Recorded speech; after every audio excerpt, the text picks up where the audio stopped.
In the age of kings and kingdoms, when oceans were feared and mountains were maps, there lived a ruler whose desires were stranger than his throne, and whose 57th birthday would be written not in ink, but in melted ice.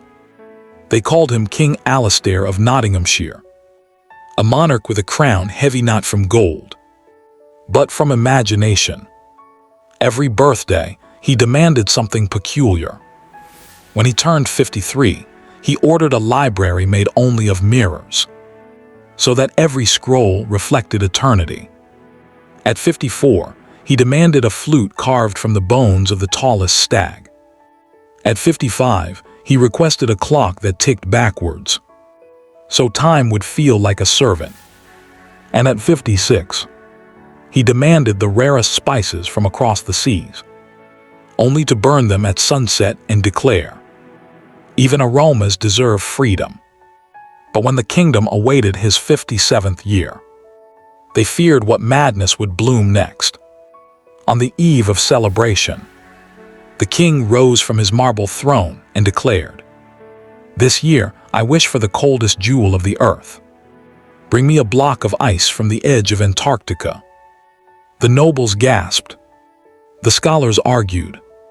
The sailors cursed the wind. Yet no one dared to question a king's birthday. And so crews departed. Ships sailed south, and for months the sea bullied their purpose.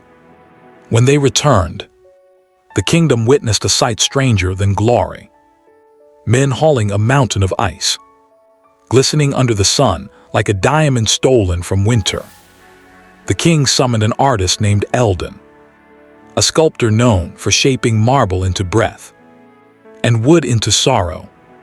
The king spoke, "Carve from this ice, Eldon, something that will outlive me."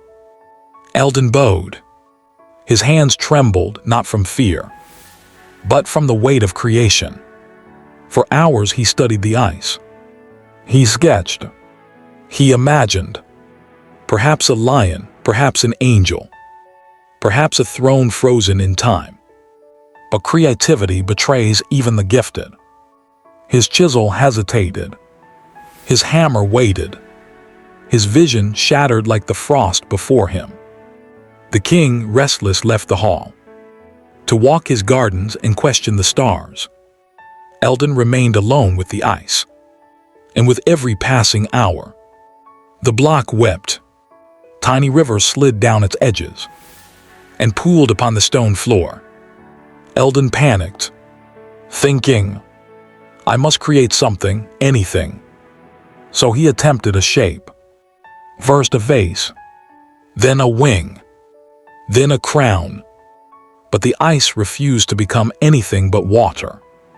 When the king returned, the block had collapsed into a puddle, and the puddle into silence. Eldon fell to his knees. "Forgive me, my king. I imagined too much and created nothing." The king stared at the wet floor. His reflection swayed inside it, crowned yet drowning. He sighed. "A pity. You could have shaped anything. A throne, a bird, even a foolish toy. Yet you chose hesitation, and time melted your opportunity." The nobles whispered, "How absurd, ice on a birthday." But the scholars finally understood. The king did not want sculpture. He wanted revelation. Ice does not wait. Time does not pause. Ideas do not carve themselves. For generations, the kingdom would teach this tale. Better to build poorly than to imagine perfectly and build nothing. For even a castle in sand is more noble than a castle only in mind. And so the king's strangest birthday became his greatest lesson. Opportunities do not vanish. They melt.